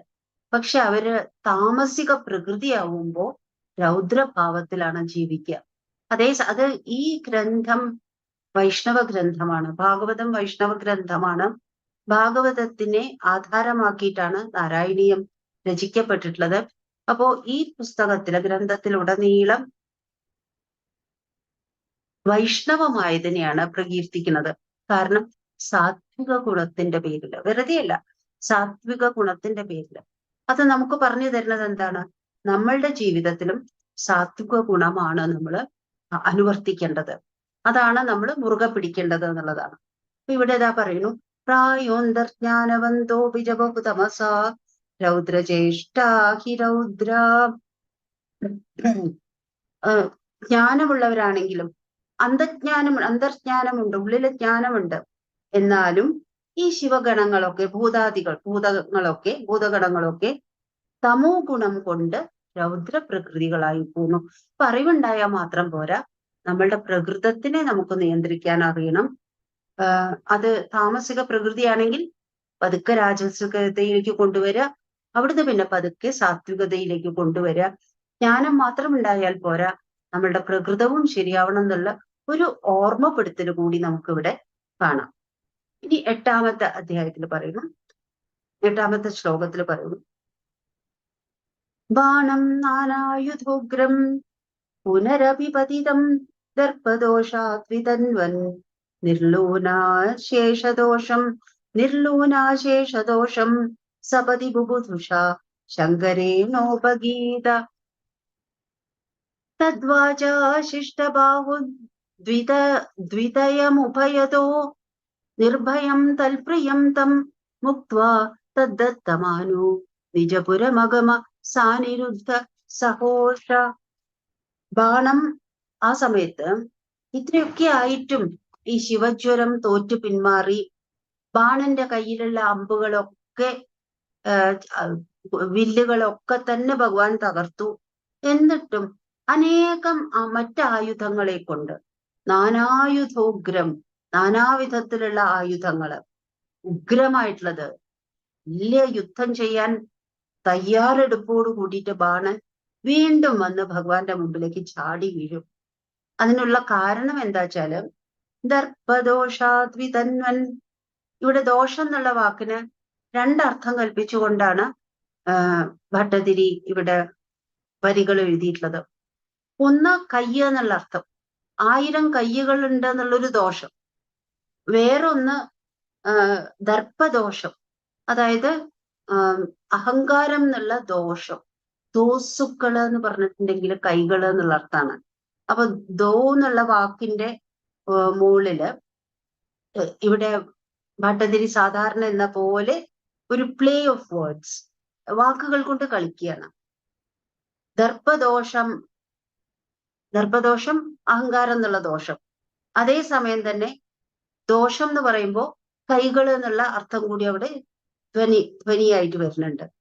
ആ നിർലൂനാശേഷദോഷം, അങ്ങനെ നിൽക്കുന്ന ബാണന്റെ കൈകളെ മുഴുവനും അഥവാ ദോഷങ്ങളെ മുഴുവനും ശ്രീകൃഷ്ണ ഭഗവാൻ വെട്ടി നുറുക്കി ഇല്ലാതാക്കാണ്. കൈകൾ ഇങ്ങനെ ഒന്നൊന്നായിട്ട് ഛേദിച്ചു വരികയാണ്. ആ സമയത്ത് മഹാദേവൻ നേരത്തെ മോഹാത്സ്യപ്പെട്ടു എന്ന് പറഞ്ഞല്ലോ, ആ മഹാദേവൻ പെട്ടെന്ന് ബോധം വന്ന് ഉണരും. സപതി ബുബുദുഷ, ബുബുദുഷ എന്ന് പറഞ്ഞാൽ ഉണർന്നെണീറ്റു. ആര്? ശങ്കരൻ. ആ ശങ്കരൻ ഭഗവാനെ നല്ലപോലെ ഒരു സ്തുതിച്ചു. ശങ്കരൻ ഭഗവാനെ ഒരു ഗീതത്തിലൂടെ സ്തുതിച്ചു. ബാണം നാനായുധോഗ്രം പുനരഭിപതിതം ദർപ്പദോഷാദ്വിതന്വൻ നിർലൂനാശേഷദോഷം സപതി ബുബുദുഷ ശങ്കരേണോപഗീതം. ഈ ശങ്കരസ്തുതിയും നമുക്ക് 63-ാമത്തെ അധ്യായത്തിൽ കാണാം. 63-ാമത്തെ അധ്യായം വളരെ വിലപ്പെട്ടതാണ്. കാരണം അതില് ശിവജ്വര സ്തുതിക്കുന്നുണ്ട് ഭഗവാനെ. അത് കഴിഞ്ഞിട്ട് സാക്ഷാൽ ശിവൻ തന്നെ ഭഗവാനെ വളരെ ഒരു സാമാന്യേന സുദീർഘമായിട്ടുള്ള ഒരു സ്തുതിയിലൂടെ വാഴ്ത്തി വാഴ്ത്തി പറയുന്നുണ്ട് മഹാദേവൻ. തദ്വാചാശിഷ്ടബാഹുദ്വിതയമുപയതോ നിർഭയം തത്പ്രിയം തം മുക്ത്വാ. ആ സമയത്ത് കൈകൾ ഇങ്ങനെ ഛേദിച്ചു വരികയാണല്ലോ. 1000 കൈകളില് 996 കൈകള് മുറിച്ചു കളഞ്ഞു. ആ സമയത്ത് മഹാദേവൻ ഭഗവാനോട് പറയും, ഇവന്റെ 2 ഭാഗത്തും ഈ 2 കൈകൾ നിന്നോട്ടെ. അപ്പൊ 4 കൈകൾ മാത്രം, 1000 കൈകളുള്ള സ്ഥാനത്ത് 4 കൈകൾ, 2 ഭാഗത്തും ഈ 2 കൈകൾ വീതം. അതെന്തിനു വേണ്ടിയാണ്? ഇനിയും ഭഗവാന്റെ സ്തുതി, ഭഗവാന്റെ താണ്ഡവം നടക്കുന്ന സമയത്ത്, ഭഗവാനെ സ്തുതിക്കുന്ന സമയത്തൊക്കെ കൈകൊട്ടി താളം പിടിക്കാൻ വേണ്ടിയിട്ട് 4 കൈകൾ മാത്രം, ഓരോ ഭാഗത്തും ഈ 2 കൈകൾ മാത്രം ബാക്കി നിർത്തും. എന്നിട്ട് മഹാദേവന്റെ വാക്ക് കേട്ടുകൊണ്ടാണ് ശ്രീകൃഷ്ണൻ ഇത് ചെയ്യുന്നത്. എന്നിട്ട് പറയും, നിന്റെ നന്മയ്ക്ക് വേണ്ടി തന്നെയാണ് ഇത് ചെയ്തത്, അതല്ലാതെ നീ എപ്പോഴും ഭയന്ന് പേടിയോടുകൂടി ജീവിക്കാൻ വേണ്ടിയല്ല, നിർഭയനായിട്ട് നീ ജീവിക്കൂ. പിന്നെ ആ ഭഗവാൻ തന്നെ കൊല്ലുന്നുള്ള ആ പേടിയിൽ നിന്ന് ബാണൻ മുക്തനായി. അങ്ങനെ അവന് അഭയം കൊടുത്തു, പേടിയില്ലാത്ത അവസ്ഥ കൊടുത്തു. എന്നിട്ട് മഹാദേവന്റെ പ്രിയനായിട്ടുള്ള അവനെ മോചിപ്പിച്ചു. തത് പ്രിയം തം മുക്ത്വാ, മഹാദേവന്റെ പ്രിയനായിട്ടുള്ള ബാണനെ മോചിപ്പിച്ചു. എന്നിട്ട് ആ സമയത്ത് ബാണൻ വളരെ ഭംഗിയായിട്ട് ശ്രീകൃഷ്ണനെ സ്തുതിക്കും, ശ്രീകൃഷ്ണനെ പുകഴ്ത്തി പറയും, ശ്രീകൃഷ്ണനെ ബഹുമാനിക്കും. അങ്ങനെ ബാണന്റെ ബഹുമാനം ഏറ്റുവാങ്ങിക്കൊണ്ട് ഭഗവാൻ നിജപുരമഗമ സാനിരുദ്ധ സഹോഷ, സ്വന്തം പുരത്തേക്ക് പോയി. ദ്വാരകയിലേക്കും ബാണന്റെ ശോണിതപുരത്തിൽ നിന്ന് ഭഗവാൻ സ്വന്തം പുരത്തിലേക്ക് സാനിരുദ്ധ, അനിരുദ്ധനോട് കൂടിയിട്ട്, ഉഷയോട് കൂടിയിട്ട് അവിടെ നിന്ന് പോകും. അങ്ങനെ ആ രംഗം, യുദ്ധരംഗം അവസാനിക്കും. അടുത്ത ശ്ലോകം വളരെ പ്രധാനപ്പെട്ടതാണ്. അതില് ഭാഗവതത്തിലെ കുറേ ഭാഗത്തെ കഥകള് ഇവിടെ സമ്മപ്പ് ചെയ്ത് പറയുന്നുണ്ട്. ഇത് നമ്മൾ ഭാഗവതം കഥയില് ബാണകഥ വർണ്ണിക്കുന്ന സമയത്ത് ഇങ്ങനെ ഒരു വർണ്ണന വ്യാസ ഭഗവാൻ ചെയ്യുന്നത് നമ്മൾ അവിടെ കാണുന്നില്ല. പക്ഷെ നമ്മൾ വ്യാസഭഗവാന്റെ കഥ മുഴുവനും നമ്മളെ ഓർമ്മിപ്പിക്കുകയാണ് ഇവിടെ ഭട്ടതിരി ആചാര്യൻ അതിമനോഹരമായിട്ടുള്ള ഒരു ശ്ലോകത്തിലൂടെ. മുഹുസ്താവചക്രം വരുണമജയോ നന്ദഹരണേ യമം ബാലാനീതോ തവ ദഹനപാനേ ലസഖം വിധിം വത്സസ്തേയേ ഗിരിശമിഹ ബാണസ്യ സമരേ വിഭോ വിശ്വോത്കർഷേ തദയമവതാരോ ജയതി തേ. മുഹുസ്താവച്ചക്രം. ഭഗവാൻ പലപ്പോഴും ശക്രനെ, ഇവിടെ ചക്രം എന്ന് പറയുന്നത് ചക്രായുധത്തിനെയല്ല, ഇവിടെ ചക്രം എന്ന് പറയുന്നത് ശക്രനെയാണ്, അതായത് ഇന്ദ്രനെയാണ്. ഹേ ഭഗവാനെ, അവിടുന്ന് പലതവണ വീണ്ടും വീണ്ടും വീണ്ടും ശക്രന്റെ മുകളില്, ഇന്ദ്രന്റെ മുകളില് ആധിപത്യം സ്ഥാപിച്ചിട്ടുണ്ട്. നമുക്ക് പ്രത്യക്ഷത്തിൽ കണ്ട ഒരു അവസരമാണ് ഗോവർദ്ധനത്തിനെ ഭഗവാൻ ഉയർത്തിയ സമയത്ത് ഇന്ദ്രൻ കോപിച്ചിട്ട് വൃന്ദാവനത്തിന്റെ മുകളില് എല്ലാ മഴമേഘങ്ങളെയും കൊണ്ടുവന്ന് മഴ പെയ്യിപ്പിച്ചു. അവിടെ വലിയ പ്രളയം ഉണ്ടാക്കാന്ന് വിചാരിച്ചു. 7 ദിവസം മഴ പെയ്തു എന്നുള്ളത് ശരിയാണ്. വൃന്ദാവനം മുഴുവനും വെള്ളത്തിൽ മുങ്ങുന്നുള്ള അവസ്ഥയായി. ആ സമയത്ത് ഭഗവാൻ ഗോവർദ്ധന പർവ്വതം ഉയർത്തി നിർത്തിയിട്ട് 7 ദിവസം എല്ലാ ഗോപന്മാരെയും ഗോപികമാരെയും അവരുടെ പശുക്കളെയും എല്ലാം ആ പർവ്വതത്തിന്റെ ചുവട്ടിൽ 7 ദിവസം മഴ കൊള്ളാതെ നിർത്തിച്ചുകൊണ്ട് പശുക്കളെയൊക്കെ പാലിച്ചുകൊണ്ട് നിന്ന സമയത്ത് അവസാനം ഇന്ദ്രന് തോറ്റ് ഭഗവാന്റെ മുമ്പിൽ വന്ന് കാൽക്കല് വീണ. പിന്നെ ചെയ്തത് ആകാശഗംഗയിൽ നിന്ന് ഐരാവതത്തിനെ കൊണ്ട്, ഇന്ദ്രന്റെ ആന ഐരാവതം, 4 കൊമ്പൻ ആന, വെളുത്ത നിറത്തിലുള്ള 4 കൊമ്പൻ ആനയായിട്ടുള്ള ഐരാവതത്തിന്റെ തുമ്പിക്കൈ കൊണ്ട് ആകാശഗംഗയിൽ നിന്ന് വെള്ളം മുക്കിച്ച് കൊണ്ടുവന്നിട്ട് ഭഗവാന്റെ മുകളിൽ അഭിഷേകം ചെയ്തു. ഇന്ദ്രൻ മാപ്പ് പറഞ്ഞു, കാൽക്കല് വീണു. അങ്ങനെ ഇന്ദ്രനെ തോൽപ്പിച്ച കഥ നമ്മൾ കണ്ടു. വരുണമജയോ നന്ദഹരണേ, അത് നമ്മൾ നേരത്തെ കണ്ടിട്ടുണ്ട്. ഒരിക്കല് വളരെ നേരത്തെ എണീറ്റ് രാവിലെ 2 മണിക്ക് രാക്ഷസവേള സമയത്ത് വസുദേവര് കുളിക്കാൻ വേണ്ടി യമുനയിൽ ഇറങ്ങിയ സമയത്ത് വരുണദേവന്റെ കിങ്കരന്മാര് വസുദേവരെ പിടിച്ചു കൊണ്ടുപോയി. വസുദേവരെയല്ല, നന്ദഗോപനെ പിടിച്ചു കൊണ്ടുപോയി. ആ സമയത്ത് അച്ഛനെ കാണാതെ ഭഗവാൻ തെരഞ്ഞു നടന്ന് അവസാനം യമുനയിൽ ഇറങ്ങിപ്പോയി വരുണന്റെ കൊട്ടാരത്തിൽ പോയി. അപ്പൊ ഭഗവാൻ പറയും, ഞാനിതൊക്കെ ചെയ്തത് എന്റെ കിങ്കരന്മാരാണ് കൊണ്ടുവന്നത് നന്ദനെ ഇവിടേക്ക്. പക്ഷെ കൊണ്ടുവന്ന സമയത്ത് ഞാൻ ഇവിടെ തന്നെ താമസിപ്പിച്ചത്, അവിടുന്ന് വരും, എനിക്ക് ദർശനം തരും, അതിനു വേണ്ടിയായിരുന്നു എന്ന് പറഞ്ഞ് തോൽവി സമ്മതിച്ച് അച്ഛനെ വിട്ടുകൊടുക്കും. വരുണമജയോ നന്ദഹരണേ, നന്ദനെ ഹരിച്ച സമയത്ത്, അപഹരിച്ച് താഴത്തേക്ക് വരുണന്റെ കൊട്ടാരത്തിലേക്ക് കൊണ്ടുപോയ സമയത്ത് വരുണനെ ജയിച്ചു കൊണ്ടുവന്നു. ഇന്ദ്രനെ ജയിച്ചു, വരുണനെ ജയിച്ചു. യമം ബാലാനീതൗ, യമന്റെ കൊട്ടാരത്തിൽ പോയിട്ട് തന്റെ ഗുരുവിന്റെ മരിച്ചുപോയ പുത്രനെ യമന്റെ കൊട്ടാരത്തിൽ പോയിട്ട്, സമുദ്രത്തിൽ വീണിട്ടായിരുന്നു മരിച്ചത്, സമുദ്രത്തിൽ പോയി തിരക്കി, അവിടെ കണ്ടില്ല. എന്നിട്ട് പഞ്ചജനൻ എന്ന് പറഞ്ഞ അസുരനെ ആ സമയത്താണ്, അതൊരു ശംഖിന്റെ ഷേപ്പിലാണ്, ആ അസുരനെ ഹനിച്ച് ആ ശംഖ് സ്വന്തം ശംഖായിട്ട് ഏറ്റെടുത്തു. എന്നിട്ട് യമന്റെ കൊട്ടാരത്തിൽ പോയിട്ട് മരിച്ചുപോയ കുട്ടിയെ തിരിച്ചു കൊണ്ടുവന്നു. ആ സമയത്ത് യമന്റെ മുകളിലുള്ള വിജയം അവിടെ വ്യക്തമായി.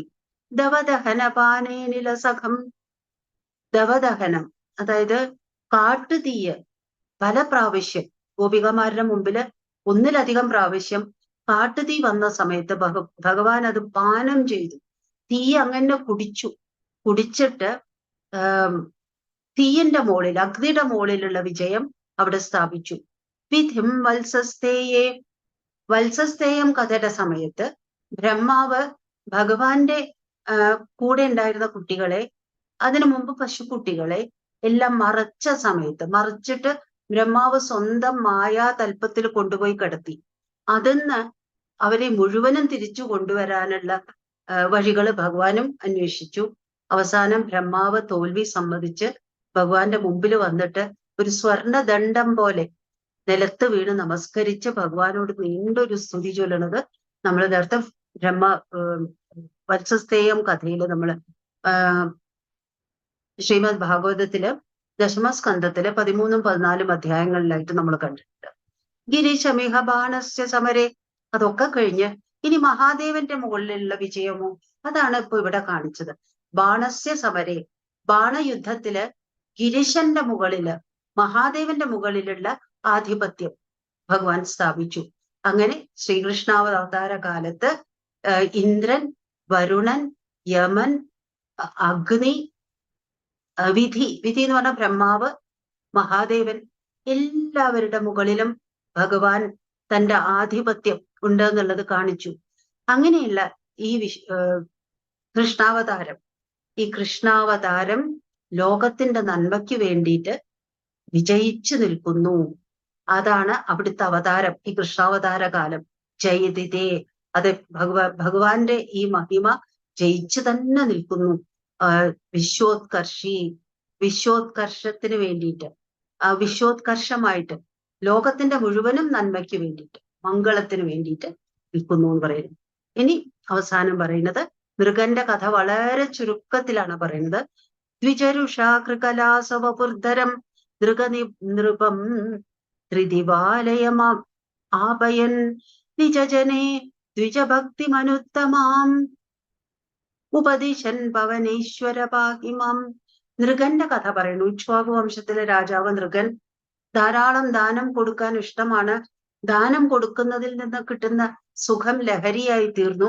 ആ സമയത്ത് എവിടുന്നൊക്കെയോ പശുക്കളെ പിടിച്ചു കൊണ്ടുവന്നിട്ട് ബ്രാഹ്മണർക്ക് ഇങ്ങനെ ദിവസവും ദാനം ചെയ്യും. അങ്ങനെ ഒരു ദിവസം ദാനം ചെയ്ത ആ പശുവിനെ അറിയാതെ കൊടുത്തു കഴിഞ്ഞതാണ്. പക്ഷെ കൊടുത്തു കഴിഞ്ഞ ആ ധനം, പശുവിന്റെ രൂപത്തിലുള്ള ധനം, തന്റെ കൊട്ടാരത്തിലെ പശു ആലയത്തിൽ വീണ്ടും എത്തി. അവിടുന്ന് അത് എടുത്തിട്ട് വേറൊരു ബ്രാഹ്മണന് കൊടുത്തു. രണ്ടുപേരും ഇത് തനിക്ക് കിട്ടിയതാണെന്ന് പറഞ്ഞ് തർക്കിച്ചു. നൃഗൻ അവരോട് പറയും, നൃഗൻ എന്ന് പറഞ്ഞ രാജാവ് അവരോട് പറയും, ഒരാൾ അതിനെ വിടൂ, ഒരാളത് കയ്യിൽ വെച്ചോട്ടെ, മറ്റേ ആൾ അതിനെ വിടൂ, കോടിക്കണക്കിന് ഞാൻ പശുക്കളെ തരാം പകരമായിട്ടെന്ന് പറയും. രണ്ടുപേരും സമ്മതിക്കില്ല. അവരുടെ ശാപം കിട്ടും. അതാണ് ബ്രാഹ്മണന്റെ ശാപം. ദ്വിജരുഷ, ബ്രാഹ്മണന്റെ ദേഷ്യം, ശാപം കിട്ടും. അതുകൊണ്ട് നൃഗൻ മരിച്ച സമയത്ത് ഒരു ഓന്തായിട്ട് ഒരു കിണറ്റില്, ദ്വാരകയിൽ ഒരു കിണറ്റില് കുറച്ചു കാലം വരും. ഭഗവാൻ അവിടെ വരും, ഓന്തിനെ കാണും. ഭഗവാന്റെ കൈകൊണ്ട് അതിനെ തൊട്ട് രക്ഷിക്കുന്ന സമയത്ത് നൃഗൻ തേജസ്വി ആയിട്ടുള്ള ഒരാളായിട്ട്, ഓന്ത് ഒരാളായിട്ട് മാറും. തന്റെ കഥ പറയും. അതായത് ഒരു ബ്രാഹ്മണന് കൊടുത്തു കഴിഞ്ഞപ്പോൾ അത് ബ്രഹ്മസ്വമായി. ആ ബ്രഹ്മസ്വം എടുത്തിട്ട് തന്റെ കൊട്ടാരത്തില്, തന്റെ ആലയില്, പശുവിന്റെ ആലയിൽ കൊണ്ടുവന്ന് വെച്ച് മറ്റൊരാൾക്ക് കൊടുക്കുമ്പോൾ അത് അപഹരിച്ചെടുത്തതുപോലെയായി. മറ്റുള്ള ദേവസ്വം, ബ്രഹ്മസ്വം, ഇത് എന്ത് മറ്റുള്ളവരുടെ മുതൽ അപഹരിക്കുന്നത് മഹാപാപം. അത് പ്രത്യേകിച്ചും ജനങ്ങളെ ഓർമ്മിപ്പിക്കാൻ വേണ്ടിയാണ് നൃഗന്റെ കഥ. എന്നിട്ട് ദ്വാരകയിലെ ഭഗവാൻ ഓന്തിനെ പിടിച്ച സമയത്ത്, ഓന്ത് ഒരു നൃഗൻ എന്നുള്ള രാജാവായി മുമ്പിൽ നിൽക്കുന്ന സമയത്ത് ദ്വാരകയിൽ തന്റെ ചുറ്റുമുള്ള കുട്ടികളോട് ഭഗവാൻ പറഞ്ഞു കൊടുക്കുകയാണ്, ഒരിക്കലും ബ്രഹ്മസ്വം അപഹരിക്കരുത്, ദേവസ്വം അപഹരിക്കരുത്, മനുഷ്യരുടെ ഒന്നും അപഹരിക്കരുത്, ഒരാളുടെയും ധനം അപഹരിച്ചെടുക്കരുത് എന്ന് പറഞ്ഞിട്ട് എങ്ങനെയാണ് ബ്രാഹ്മണരോട് ഭക്തി കാണിക്കേണ്ടതെന്ന് കൂടി സ്വന്തം ജനങ്ങൾക്ക് പറഞ്ഞു കൊടുക്കും. ദ്വിജരുഷാകൃകലാസവപുർധരം, കൃകലാസം എന്ന് പറഞ്ഞ ഓന്ത്. നൃഗൻ ഓന്തിന്റെ വപുസ് ധരിച്ചു, ശരീരം ധരിച്ചു വന്നു. അങ്ങനെ വേണ്ടി വന്നത് ദ്വിജരുഷ, ബ്രാഹ്മണന്റെ കോപം കൊണ്ട്. അങ്ങനെയുള്ള നൃപനായിട്ടുള്ള നൃപൻ നൃപൻ എന്ന് പറഞ്ഞ രാജാവ്, നൃഗൻ എന്നുള്ള രാജാവ്. ദിവാലയമാപയൻ, അങ്ങനെ ഓന്തായിട്ട് ജനിച്ചത് ഈ പാപം കൊണ്ടല്ലേ. ഭഗവാന്റെ സ്പർശം കൊണ്ട് അതൊക്കെ മാറി പാപത്തിൽ നിന്ന് മുക്തനായിട്ട് നൃഗനെ ത്രിദിവാലയം ആപയൻ സ്വർഗത്തിലേക്ക് അയച്ചു. എന്നിട്ട് സ്വന്തം ജനങ്ങൾക്ക് എങ്ങനെയാണ് ബ്രാഹ്മണരോട് ഭക്തി കാണിക്കുക. ബ്രാഹ്മണരെന്ന് പറഞ്ഞാൽ അറിവിന്റെ കേദാരമാണ്, റിപ്പോസിറ്ററി ഓഫ് നോളജ്. അങ്ങനത്തെ ഒരു ആരും ദ്രോഹിക്കാൻ പാടില്ല. തലമുറയിൽ നിന്ന് തലമുറയിലേക്ക് വിശിഷ്ടമായിട്ടുള്ള അറിവ് പകർന്നു കൊടുക്കാൻ ചുമതലയുള്ളവരാണ് അവര്. അവരോട് എങ്ങനെ ഭക്തി കാണിക്കണം എന്നുള്ളത് ഉപദേശൻ എല്ലാവർക്കും ഉപദേശിച്ചു കൊടുത്തു. അങ്ങനെയുള്ള പവനേശ്വര ശ്രീ ഗുരുവായൂരപ്പ രക്ഷിക്കണേ എന്ന് പറഞ്ഞിട്ടാണ് ഈ ദശകം അവസാനിക്കുന്നത്. പറഞ്ഞതൊക്കെ ഭഗവാന്റെ കാലത്തില് ഭക്തസമക്ഷം സമർപ്പിക്കട്ടെ. ഗുരുവായൂരാധീശ പ്രസീദ കരുണാകര, പുരുഷോത്തമ വൈകുണ്ഠത്വയി സർവം സമർപ്പിതം. കായേന വാചാ മനസീന്ദ്രിയൈർവാ ബുദ്ധ്യാത്മനാ വാ പ്രകൃതേ സ്വഭാവാത് കരോമി യദ്യത് സകലം പരസ്മൈ നാരായണായേതി സമർപ്പയാമി. ശ്രീ ഗുരുവായൂരപ്പാ ശരണം, ശ്രീ ഗുരുവായൂരപ്പാ ശരണം, ശ്രീ ഗുരുവായൂരപ്പാ ശരണം.